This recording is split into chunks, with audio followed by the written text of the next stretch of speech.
दोस्तों नमस्कार, welcome to innovative जिस नॉलेज विद आगास। आज के इस वीडियो में हम देखने वाले हैं नागरिक शास्त्र की अध्ययन विधियाँ। इसके पहले के वीडियो में आपने देखा कि नागरिक शास्त्र एक कला है या विज्ञान या दोनों है। नागरिक शास्त्र एक कला है, नागरिक शास्त्र एक विज्ञान है, नागरिक शास्त्र कला और विज्ञान दोनों है।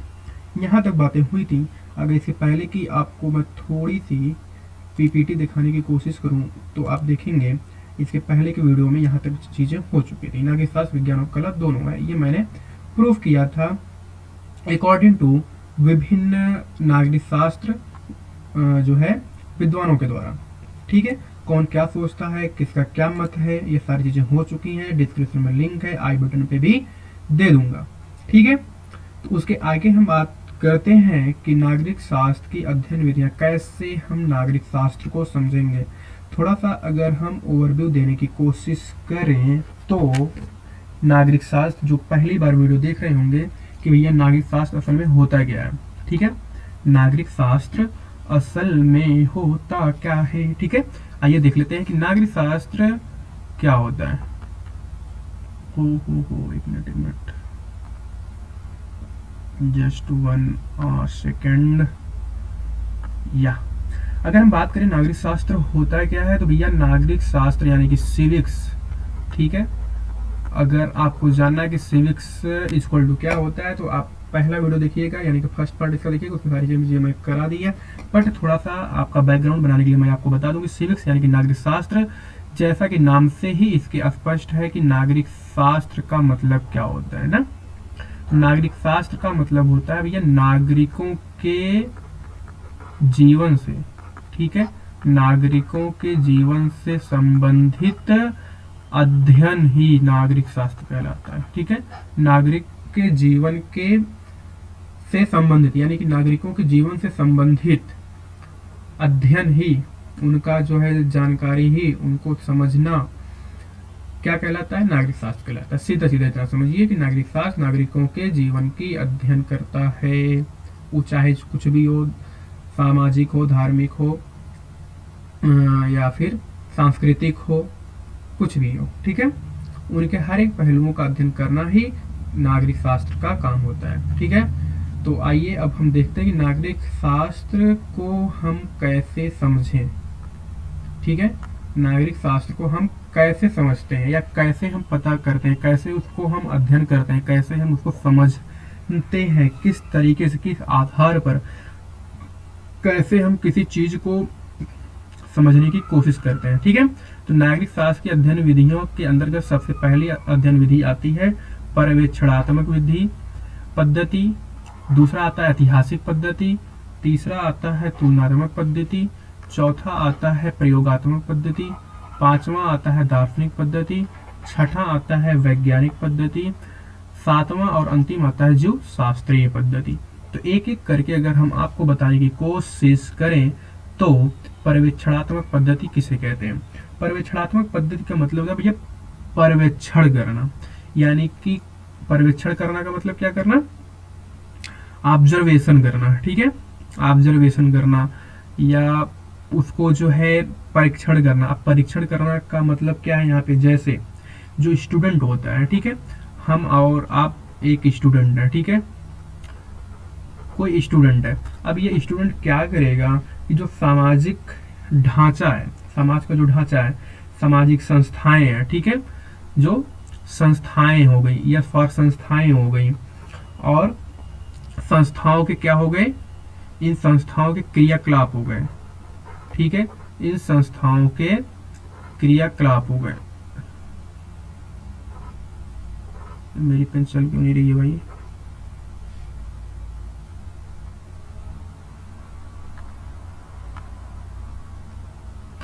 पर्यवेक्षणात्मक पद्धति के अंतर्गत हम क्या देखते हैं कि कुछ जो सामाजिक ढांचा होता है,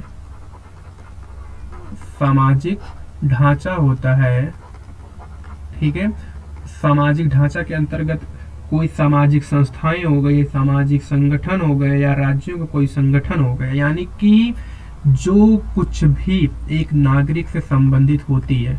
ठीक है, एक नागरिक से संबंधित कुछ भी चीजें हो, चाहे वो संस्थान हो, ठीक है, संस्थान हो, राज्य संगठन हो, ठीक है, राज्य संगठन हो, या फिर कोई अन्य क्रियाकलाप हो, ठीक है, कोई अन्य क्रियाकलाप हो। तो अब कोई नागरिक है, किसी राज्य का नागरिक होगा, किसी देश का नागरिक होगा, तो उस देश के अंदर कोई ना कोई संस्थान होगा, कोई ना कोई संगठन होगा, कोई ना कोई क्रियाकलाप होगा। तो अब अगर हम संस्थान की बात करें, कोई इंस्टीट्यूशन की बात करें, चाहे राज्यसभा, लोकसभा, विधानमंडल, विधान परिषद, विधानसभा, ये सब क्या है, संस्थान है, संगठन है, और उनकी कुछ क्रियाविधि है, कुछ क्रियाकलाप है, कुछ एक्टिविटीज है। तो अब इन सब चीजों को पढ़ना, समझना और जानना ही क्या कहलाता है, पर्यवेक्षणात्मक पद्धति कहलाता है। बस, ठीक है, पर्यवेक्षणात्मक पद्धति कहलाता है कि कोई संस्थान का काम क्या है, कर्तव्य क्या है, कैसे काम करता है, वो कैसे बना है, ये सारी चीजों को जानना ही पर्यवेक्षणात्मक का मतलब ये मत समझ लीजिए कि लैब में जाकर हम उसका परीक्षण करेंगे। पर्यवेक्षणात्मक मतलब कि वो चीजें काम कैसे करती, सीधा सीधा पर्यवेक्षणात्मक का मतलब होता है भैया चीजें काम कैसे करती हैं। इसी चीज को हम जिस माध्यम से जानने की कोशिश करते हैं उसी को हम कहते हैं पर्यवेक्षणात्मक पद्धति। ठीक है, तो हम उम्मीद करते हैं आपको ये चीजें यहाँ तक स्पष्ट हो गई होंगी। ठीक है, अगर हम दूसरे की बात करें यानी कि ऐतिहासिक पद्धति की, तो ऐतिहासिक पद्धति के अंतर्गत क्या होता है, ठीक यही चीजें होती हैं। वहां पर क्या होता है कि यही चीजें ऐतिहासिक का रूप ले लेती हैं, यानी कि इतिहास का रूप ले लेती हैं कि इन सब चीजों में ऐतिहासिक रूप से यानी कि भूतकाल में यानी कि पास्ट टाइम में यानी कि बीते हुए काल में, बीते हुए समय में इन लोगों ने कैसे काम किया, उसका रिजल्टेंट क्या हुआ, और इसका हम वर्तमान से यानी कि प्रेजेंट से, ठीक है, PRESENT प्रेजेंट से इसका हम क्या करते हैं, इंटरलिंक करते हैं कि ये संस्थाएं जो हैं समथिंग समथिंग समथिंग, ठीक है, जो भी आप कहते हैं, जैसे कि मैंने आपको बताया, इन सब संस्थाओं ने पास्ट में काम कैसा किया और उसका रिजल्टेंट क्या हुआ, और इस समय उनकी प्रासंगिकताएं क्या हैं। ठीक है, प्रासंगिकता में उनकी उपयोगिता क्या है। ठीक है, प्रासंगिकता क्या है। ठीक है, तो इस तरीके से हम पर्यवेक्षणात्मक पद्धति देख लिए और ऐतिहासिक पद्धति देख लिए। तो अब इसमें आप बहुत कुछ लिख सकते हैं कि नागरिक शास्त्र जो है, नागरिक शास्त्र की अध्ययन विधियों के अंतर्गत एक पद्धति आती है, एक विधि आती है ऐतिहासिक पद्धति, जिसके अंतर्गत हम यह समझ सकते हैं या हम जानने की कोशिश करते हैं कि जो भी हमारी नागरिकों से संबंधित संस्थाएं हैं, उन संस्थाओं के द्वारा कौन से काम किए गए, कौन से विकास किए गए, कौन से प्रमुख कार्य किए गए, और उनका जो है यथार्थ रूप में यानी कि वास्तविक रूप में यानी कि हकीकत में जमीनी स्तर पर क्या रिजल्ट हुआ। इस चीज को समझकर, जानकर उसका वर्तमान में क्या प्रासंगिकता हो सकती है, क्या उपयोगिता हो सकती है, हम ऐसे क्या काम करें कि उससे बेहतर कुछ कर सकें। ठीक है, उससे बेहतर उस संस्थान में, उस संस्थान के जरिए, उस संगठन के जरिए हम कुछ नया कर सके, जिससे कि नागरिकों के हित की बात हो सके। ठीक है, ये आप लिख सकते हैं ऐतिहासिक पद्धति के अंतर्गत जब आप पेपर में राइट करेंगे। ठीक है भैया, यहाँ तक बात हो गई पर्यवेक्षणात्मक पद्धति, ऐतिहासिक पद्धति। तीसरी पद्धति आती है तुलनात्मक पद्धति। अब इस तुलनात्मक पद्धति का मतलब क्या है? तुलनात्मक पद्धति ऐतिहासिक पद्धति की सहायक होती है। तुलनात्मक पद्धति क्या होती है? ऐतिहासिक पद्धति की, यानी कि ऐतिहासिक पद्धति को जब हम समझने की कोशिश करते हैं, नागरिक शास्त्र को जब हम अध्ययन करते हैं और उसमें ऐतिहासिक पद्धति के अंतर्गत जब चीजों को समझते हैं, तो उस समय ये तुलनात्मक पद्धति इसकी सहायक के रूप में काम कर लेती है। कैसे काम करती है? जैसे कि सामाजिक संस्थाएं हैं, राज्य हैं, उनके संगठन हैं, उनकी नीतियां हैं, कार्य हैं, इन सब चीजों का हम तुलना कर दें। अब जैसे अभी आपको मैंने बताया कि पर्यवेक्षणात्मक, अभी आप देखेंगे कि पर्यवेक्षणात्मक पद्धति ऐतिहासिक पद्धति का रूप ले लेगी, और वही जब ऐतिहासिक पद्धति को हम देखेंगे तो उसमें जो है तुलनात्मक पद्धति आ जाएगी।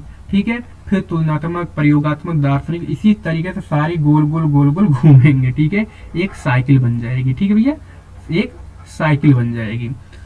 पर्यवेक्षणात्मक आपने देखा कि कोई संस्थान है, राज्य संगठन है, उनकी क्रियाविधि है, उनके कार्य हैं, उनकी नीतियां हैं। ठीक है, अब ये सारी चीजें, ये सारे क्रियाकलाप इतिहास में यानी कि भूतकाल में कैसे हुए हैं, तो उनका हम तुलना करते हैं। ठीक है, कि तुलना कैसे करते हैं, मान लीजिए ये P फॉर पास्ट और इधर P फॉर प्रेजेंट है, यानी कि P1 और या P2 है। ठीक है, P1 और P2 हो गया। P1 का मतलब पास्ट में हम जा रहे हैं और P2 का मतलब हम प्रेजेंट में है। मान लीजिए कोई संगठन, कोई राज्य, कोई उनकी नीतियां, कोई पॉलिसी, कोई कर्तव्य, कोई अधिकार, कुछ भी हम बात कर रहे हैं, तो अब वो चीजें पास्ट में क्या थी, वही चीजें प्रेजेंट में क्या है।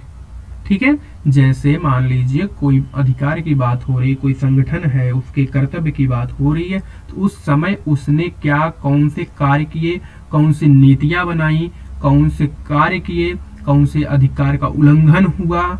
ठीक है, ये सारी चीजें उस समय उन्होंने क्या किया। मान लीजिए हम विधानसभा की बात करते हैं। ठीक है, विधानसभा की अगर हम बात करते हैं, अगर हम विधानसभा की बात करते हैं तो विधानसभा क्या है, एक संगठन है, एक इंस्टीट्यूशन है, कि है राज्य का एक संवैधानिक संस्थान है, इस तरीके से। तो इस विधानसभा के द्वारा पास्ट टाइम में क्या किया गया और प्रेजेंट टाइम में क्या किया गया, वो किसी भी चीज से रिलेटेड हो सकता है, नागरिकों के किसी भी डायरेक्ट इनडायरेक्ट पहलुओं से जुड़ सकता है। तो विधानसभा के द्वारा पास्ट टाइम में क्या किया गया और प्रेजेंट टाइम में क्या किया जा रहा, इस तरीके से हम तुलना करते हैं, उसका निरीक्षण करते हैं, और फिर हम यह पाते हैं कि विधानसभा इस समय अच्छा काम कर रही है कि पहले अच्छा काम कर रही थी। और क्या निष्कर्ष निकालेंगे कि विधानसभा पहले जो काम की है, पहले जो पॉलिसीज लाई है, पहले जो नीतियां बनाई है, उनका क्या प्रभाव पड़ा है। ठीक है, उनका क्या प्रभाव पड़ा है, और इस समय अगर वही नीतियां दोहराई जाएंगी तो सेम वही प्रभाव इस समय पड़ेगा। तो इस चीज से यही क्या हो रही है, तुलना हो रही है। ठीक है, यही क्या हो रहा है, तुलना हो रहा है कि अगर भैया कोई नीति आ रही है तो क्या यह नीति आ चुकी है पहले, अगर पहले आ चुकी है तो उसका क्या प्रभाव पड़ा है। अगर वही नीति फिर लाएंगे, ठीक वही चीज करेंगे, तो फिर इस समय उसका क्या प्रभाव पड़ेगा, जैसा कि पहले पड़ा है तो हो सकता है इस समय भी वही पड़े।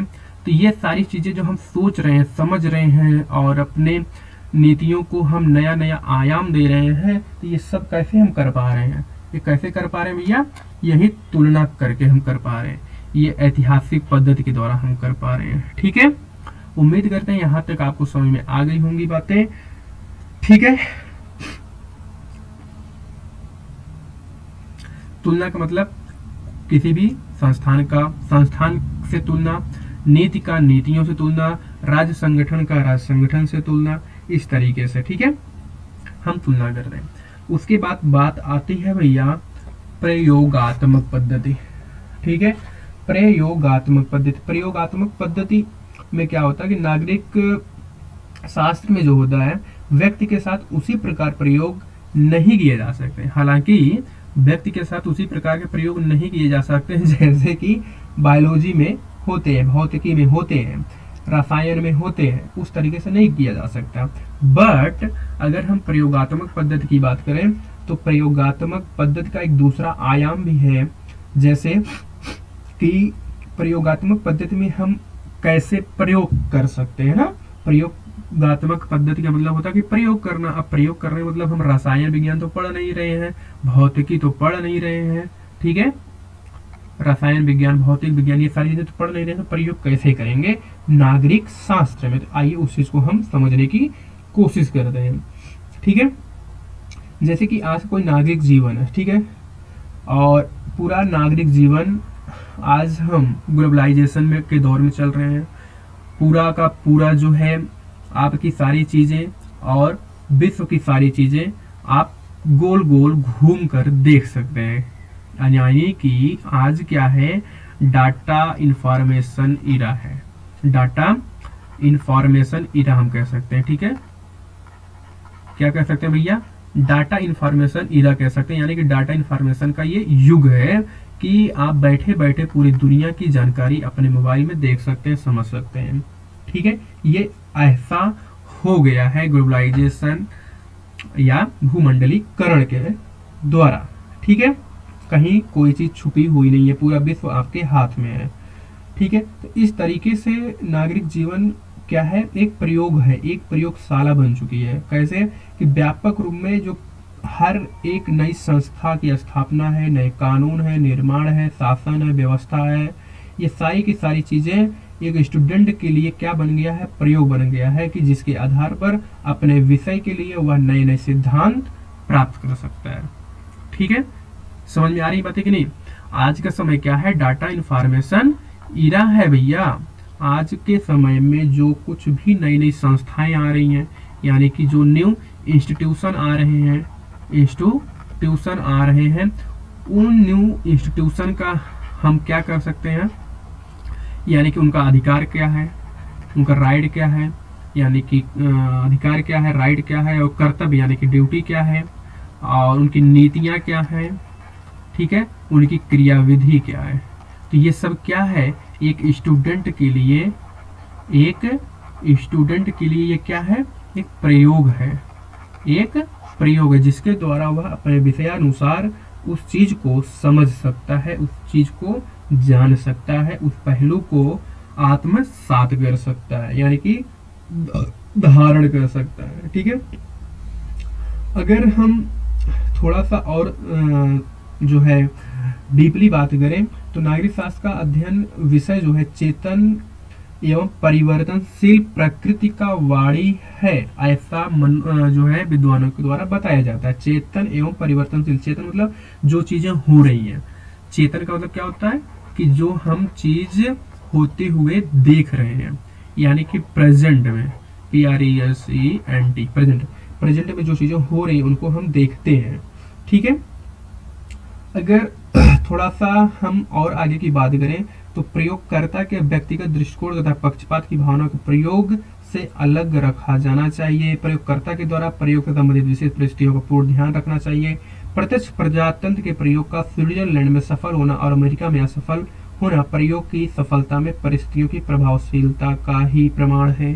ठीक है, तो ये चीज का कहने का मतलब ये है कि विभिन्न देशों में, यानी कि चेतन, अभी आपको मैंने बताया ना चेतन, इस चेतन का मतलब कि प्रेजेंट टाइम में क्या चीजें हो रही हैं, क्या परिवर्तनशील हो रहा है। ठीक है, तो अब ये सारी चीजें हो रही, मान लीजिए कोई अलग देश है, कोई ABCD इस तरीके से सारे देश है। ठीक है, अब A में कोई नीति आई किसी संस्थान के द्वारा, B में कोई नीति आई किसी संस्थान के द्वारा, C देश में किसी देश जो है संस्थान के द्वारा कोई नीति, कोई पॉलिसी, कोई कानून आया, D देश में कोई नियम कायदे कानून बनाए गए। तो अब इन सब चीजों का एक स्टूडेंट के लिए बड़ा महत्वपूर्ण हो जाता है कि इन सब संस्थाओं के द्वारा कौन कौन से नियम कायदे कानून लाए जा रहे हैं और किस स्थिति में लाए जा रहे हैं, किस स्थिति में लाए जा रहे हैं, उस समय उस देश की स्थिति परिस्थिति क्या है, वहाँ के नागरिकों का जीवन क्या है, वहाँ के नागरिक किस हाल में है, ये सब क्या हो रहा है, प्रयोग हो रहा है। एक स्टूडेंट के लिए, एक विद्यार्थी के लिए क्या है, ये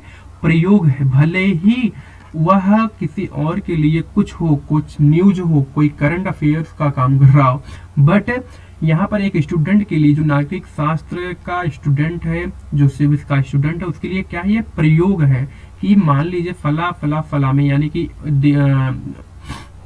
देश बी, देशी डी में कुछ नियम कायदे कानून लाए जा रहे हैं, उनका इफेक्ट क्या पड़ रहा है, किस स्थिति परिस्थिति में लाए जा रहे हैं, फिर उसका रिजल्टेंट क्या हो जा रहा है, ये सब हम निगरानी कर रहे हैं, हम निरीक्षण कर रहे हैं, हम पर्यवेक्षण कर रहे हैं, हम तुलना कर रहे हैं। ठीक है, तो अब यही क्या हो जा रहा है, ये प्रयोग हो रहा है।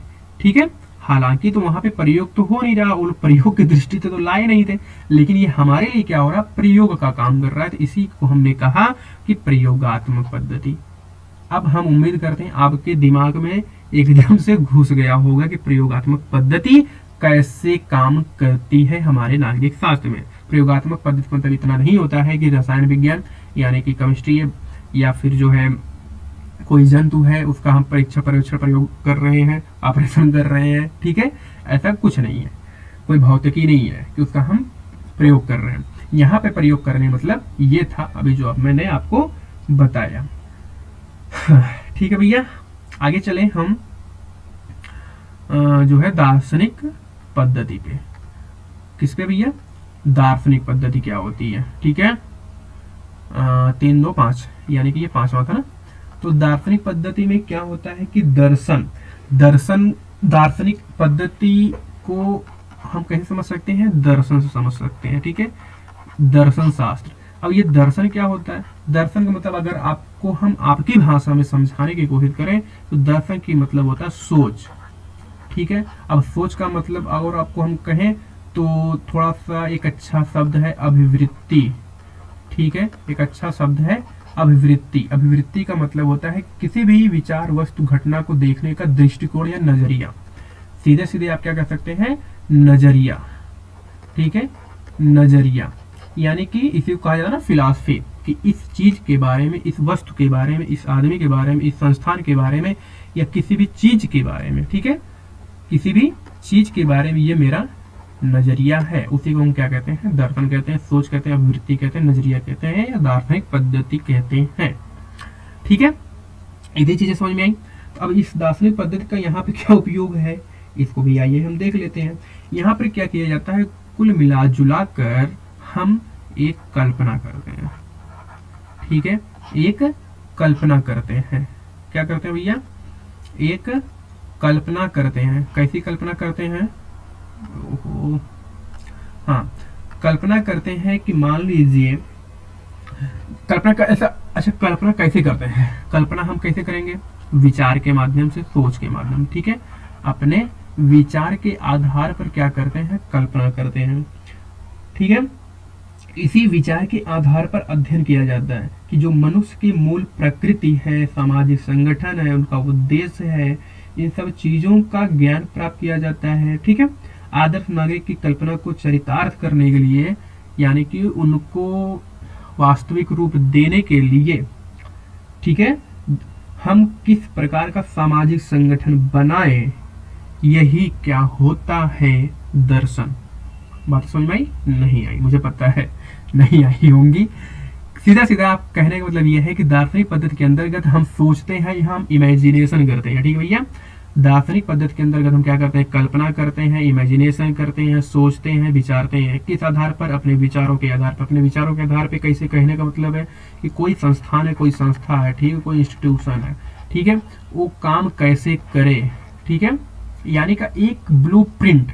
जब हम कोई आदर्श चीजें लाते हैं, ठीक है, आदर्श बनाने के लिए यानी कि एक सुव्यवस्थित ढंग से चलाने और बनाने और क्रियाविधि को सही रूप में संचालित करने के लिए, उसको एक आदर्श रूप प्रदान करने के लिए जो हम अपने दिमाग में प्रिंटिंग करते हैं, यानी कि एक ब्लूप्रिंट तैयार करते हैं, वही क्या होता है, दार्शनिक पद्धति के अंतर्गत आता है, ठीक है।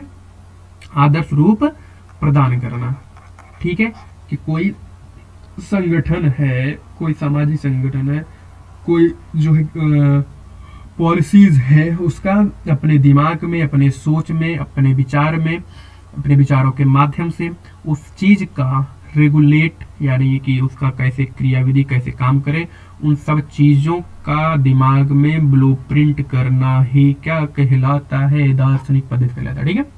सीधा सीधा जैसे कि कोई काम करने से पहले हम उसको इमेजिन करते हैं ना, तो वही इमेजिनेशन इज इक्वल टू क्या हो गया, दार्शनिक पद्धति हो गया। कि कोई चीज हम काम करने जा रहे हैं तो हम कैसे कैसे कैसे करेंगे, स्टेप बाय स्टेप कैसे करेंगे, ठीक है, पहले क्या करेंगे फिर क्या करेंगे, तो वो सब क्या चीजें होती हैं, किसके अंतर्गत आती हैं, दार्शनिक के अंतर्गत। यानी कि सोचना, कि कोई काम कैसे हो, वही क्या होता है, दार्शनिक पद्धति होती है, ठीक है। सिंपल सी बात है यही, बस और कुछ नहीं।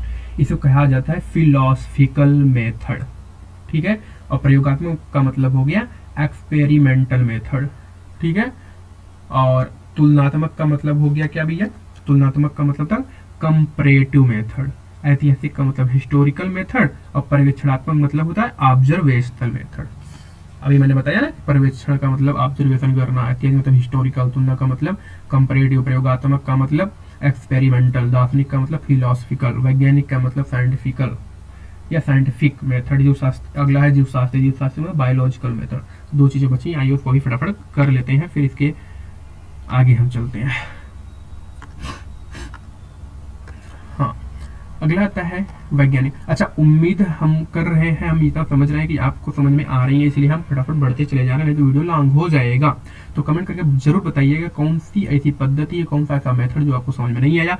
पर्टिकुलर जिस पे ज़्यादा कमेंट आएंगे उसी पे हम वीडियो आपको बनाकर अपलोड कर देंगे, आप उसको समझ सकते हैं। ठीक है, मैं तो उम्मीद कर रहा हूँ भैया आपको सारी चीज़ें आ रही हो जाएंगी, मतलब आ रही होंगी, इतने अच्छे से बता रहा हूँ तो आना ही आना है। फिर भी अगर नहीं आ रही है तो कमेंट जरूर कीजिएगा। ठीक है, चलिए, वैज्ञानिक पद्धति क्या होता है, यानी कि साइंटिफिक मेथड क्या होता है। ठीक है, यानी कि साइंटिफिक मेथड का मतलब ये होता है कि वही सारी चीज़ें, कोई संस्थान है, संगठन है, सामाजिक है, कुछ भी है। ठीक है, क्या होता है कि राज्य को एक क्या माना जाता है, वैज्ञानिक इकाई माना जाता है, उसको एक साइंटिफिक यूनिट माना जाता है,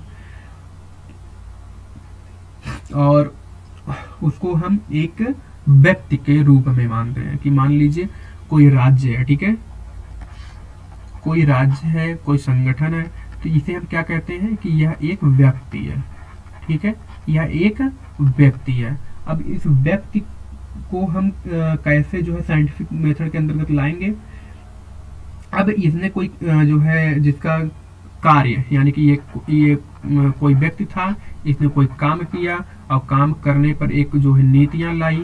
ठीक है, इसने क्या किया, कोई नीतियां बनाई। ठीक है, अब आदमी ही तो नीति बनाएगा भैया, नीतियां बनाई, कानून बनाया, उनको लागू करना, ये सारी चीजें। ठीक है, यानी कि नीतियां बनाना, कार्य करना, उसको रेगुलेट करना, संचालित करना। ठीक है, ये सारी चीजें, उसको समाज के ऊपर क्या प्रभाव पड़ रहा है इसको देखना, समझना, ये सब चीजें, यानी कि जो समूह है इस प्रणाली के अंतर्गत जो राज्य वैधानिक अधिकारों और कर्तव्यों का जो समूहन है, वही सब क्या होता है, वैज्ञानिक पद्धति के अंतर्गत आता है। ठीक है, यानी कि अब मिला जुला कर जो यहाँ पे तुलना अभी हम कर रहे थे कि मान लीजिए कोई संस्थान है, अभी मैंने कहा ना कि गोल गोल गोल गोल ये घूम जाएगा सारी चीजें। ठीक है, तो यहाँ पे अभी हम कोई संगठन लिए थे। ठीक है, कोई संगठन लिए। ठीक है, इसने कोई काम किया, अगर हम उस काम को P1 और P2 में बांट दें, यानी कि P1 का मतलब पास्ट टाइम, P2 मतलब प्रेजेंट टाइम। कोई काम किया है, मान लीजिए कोई काम किया 1, ठीक है, या A किया, तो अब इसका P1 यानी कि पास्ट टाइम में क्या प्रभाव पड़ा, और अगर उस चीज को हम ला रहे हैं तो प्रेजेंट टाइम में क्या प्रभाव पड़ेगा, उस समय की स्थिति क्या थी, इस समय की स्थिति क्या है। तो ये क्या कर रहे हैं, हम तुलना कर रहे हैं, किस माध्यम द्वारा, इतिहास के माध्यम द्वारा, यानी ऐतिहासिक पद्धति के अंतर्गत। अब यहाँ पे हम क्या जो यहाँ किए कि क्या प्रभाव पड़ा, यानी कि प्रभाव पड़ा मतलब सकारात्मक प्रभाव। ठीक है, सकारात्मक प्रभाव मतलब क्या अच्छा चीज हुई, क्या अच्छाइयाँ हुई उसके अंतर्गत। ठीक है, उस नियम कायदे कानून के तहत। और दूसरा होता है नकारात्मक प्रभाव। ठीक है, नकारात्मक प्रभाव। तो अब यही सकारात्मक नकारात्मक प्रभाव ये किस में चला जाएगा भैया, वैज्ञानिक पद्धति में चला आएगा। ठीक है, इतना ही है, इतना अंतर है बस, और कुछ इसमें नहीं है। कि उन सब चीजों का हम डाटा तैयार करते हैं कि क्या प्रभाव पड़ा और किस स्थिति में प्रभाव पड़ा, ये सारी चीजें। ठीक है, ये सारी चीजें क्या होती हैं, वैज्ञानिक पद्धति के अंतर्गत हम लाते हैं इसको। इस प्रणाली में क्या होता है कि यह दोष है कि इसके द्वारा उन सामाजिक शक्तियों को भुला दिया जाता है जो संविधान, कानून, मानवीय संबंधों के आधार के रूप में कार्य करती हैं। जैसे कि सेकेंड वर्ल्ड वार के बाद सामाजिक विज्ञानों में आई व्यवहारवादी क्रांति के कारण इन विषयों में तथ्यपरक, व्यवहारिक व वैज्ञानिक अध्ययन पर अधिक जोर दिया जाने लगा, ऐसा अकॉर्डिंग टू बुक में बताया गया है। ठीक है, तो अब मैं यहाँ पे तो बुक के द्वारा बता नहीं रहा हूँ, यहाँ पे मैं आपको आपकी भाषा में समझाने की कोशिश कर रहा हूँ। तो सीधे सीधा आप वैज्ञानिक पद्धति मतलब ये नहीं समझिए, सकारात्मक प्रभाव, नकारात्मक प्रभाव। ठीक है, एक लाइन में अगर हम बात करें कि सकारात्मक प्रभाव क्या पड़ा, इसमें सीधा सीधा अगर आप लिखने की बात करें तो कैसे लिखेंगे, ऐसे लिखेंगे कि भैया वैज्ञानिक पद्धति के अंतर्गत हम राज्य को एक व्यक्ति मानते हैं और उस व्यक्ति के द्वारा किए गए कार्यों को हम एक वैज्ञानिक पद्धति के तरह समझने की कोशिश करते हैं। जैसे कि कोई आप लिख सकते हैं कि जैसे कि कोई नियम या कानून ये लाया जाता है, तो उस नियम या कानून का सकारात्मक और नकारात्मक प्रभाव क्या पड़ता है, इन चीजों को हम देखते हैं, उसका परीक्षण पर्यवेक्षण करते हैं। तो यही विधि, यही पद्धति वैज्ञानिक पद्धति कहलाती है। ठीक है, समझ में आ गई बातें? वैज्ञानिक पद्धति हो गई। आगे हम चलते हैं जीवशास्त्रीय पद्धति। आगे क्या है भैया? जीव शास्त्रीय पद्धति। जीव शास्त्रीय पद्धति क्या होती है? इसके एक विद्वान हुआ करते थे। जीव शास्त्रीय पद्धति मतलब होता है बायोलॉजिकल मेथड। हर्बर्ट स्पेंसर, ये एक विद्वान थे। इनके द्वारा आपको मैं पढ़कर बता दे रहा हूँ कि इन्होंने बताया था कि राज्य को एक सावयव मानकर मतलब वही कि एक जो है लिविंग मानकर, एक लिविंग थिंग मानकर, एक व्यक्ति मानकर समझिए कि नागरिक और राजनीतिक जीवन के अध्ययन हेतु जीव शास्त्रीय पद्धति को अपनाने पर बल दिया गया है, किंतु यह पद्धति विशेष उपयोगी नहीं हो सकती क्योंकि इसके अंतर्गत अपनाई जाने वाली मनोरंजक सादृश्यताएं हमें किसी निश्चित निष्कर्ष पर नहीं पहुंचाती हैं। प्लेटो ने अपने न्याय सिद्धांत में राज्य को व्यक्ति का ही बड़ा रूप माना है। उसके अनुसार व्यक्ति के तीनों तत्वों यानी कि विवेक, साहस और लालसा का अस्तित्व क्रमशः राज्य के तीनों वर्गों शासक, सैनिक और उत्पादक वर्ग में देखा जा सकता है। आधुनिक युग में इस पद्धति के प्रबल समर्थक स्पेंसर हैं। यहाँ तक इतना ही बताया गया है जीव शास्त्रीय पद्धति के अंदर। सीधा सीधा जीव शास्त्रीय पद्धति, आप यहाँ पे बायोलॉजिकल मेथड आ रहा है, कुछ फुटांग शब्द आ रहे हैं। यहाँ पे सीधा सीधा कहने मतलब ये है कि आप ये बता सकते हैं कि जीव शास्त्रीय पद्धति के अंतर्गत अब हम आपको बता रहे हैं कि आप अपनी कॉपी में कैसे लिख सकते हैं एग्जाम के टाइम में। ठीक है, तो आप ये बताएंगे कि जीव शास्त्रीय पद्धति के अंतर्गत जो है राज्य को, जैसे कि अभी यहाँ पे आपने देखा क्या माना गया था, एक व्यक्ति माना गया था ना, तो वहाँ यहाँ पर क्या माना जाएगा, जीव शास्त्रीय पद्धति के अंतर्गत भी एक व्यक्ति माना जाएगा। ठीक है, क्या माना जाएगा भैया? एक व्यक्ति माना जाएगा। अब उस व्यक्ति के द्वारा उसके कल्चरल चीजों को ऑब्जर्वेशन किया जाएगा। क्या किया जाएगा? ऑब्जर्वेशन किया जाएगा। ठीक है,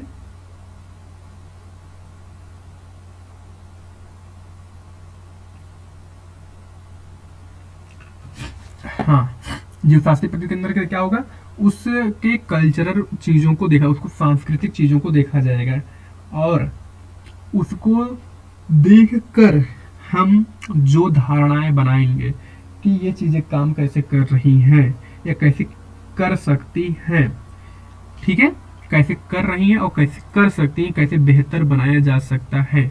यानी कि जैसे कि कहने मतलब इसके नाम से स्पष्ट है ना कि जीव शास्त्री, यानी कि उसको हम एक जीव मान लेते हैं। ठीक है, उसको हम एक जीव मान लेते हैं, उसको हम जीव मानकर उसके साथ व्यवहार करते हैं।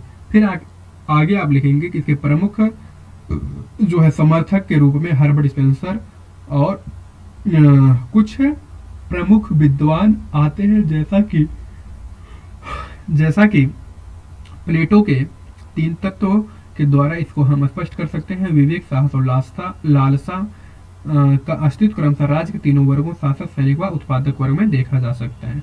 आधुनिक युग में इस पद्धति के प्रबल समर्थक स्पेंसर है, यानी कि प्रेजेंट टाइम में, यानी कि इस मॉडर्न इरा में इसके प्रमुख समर्थकों के रूप में बढ़ चढ़ कोई अगर हिस्सा आता है तो स्पेंसर, यानी कि हर्बर्ट स्पेंसर। ठीक है, तो यहाँ पर इसका ना के बराबर उपयोग होता है।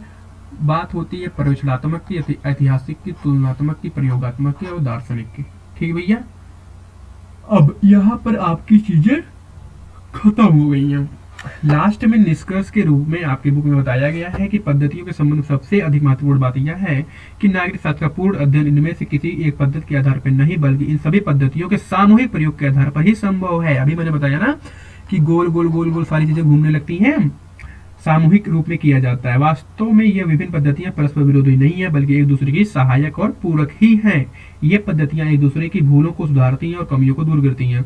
वस्तुतः नागरिक शास्त्र का अध्ययन विषय इतना अधिक व्यापक है कि इसके अध्ययन के लिए इन सभी पद्धतियों यानी कि पर्यवेक्षणात्मक, तुलनात्मक, ऐतिहासिक, प्रयोगात्मक और दार्शनिक, देखिए केवल दार्शनिक तक ही आ रहा है ये खत्म हो जा रहा है, का एक साथ प्रयोग करना आवश्यक होता है। सिद्धांतों को जीवन के यथार्थ तथ्यों की कसौटी पर कसना आवश्यक है और जीवन के तथ्यों का सही मूल्यांकन सिद्धांतों के प्रकाश में ही संभव है। इस लक्ष्य की सिद्धि के लिए यथार्थवाद तथा आदर्शवाद का मधुर सम्मिश्रण भी आवश्यक है। यथार्थवाद और आदर्शवाद का मतलब ये है कि यथार्थ में चीजें क्या चल रही हैं, यथार्थ में चीजें क्या चल रही हैं और इसका आदर्श क्या हो सकता है। ठीक है, यथार्थ में मतलब कि इस वर्तमान समय में चीजें क्या हो रही हैं और इसका आदर्श, इसका यानी कि एक अच्छा रूप, एक अच्छी व्यवस्था क्या हो सकती है, उसको हम क्या कहते हैं, आदर्श समाज या आदर्शवाद।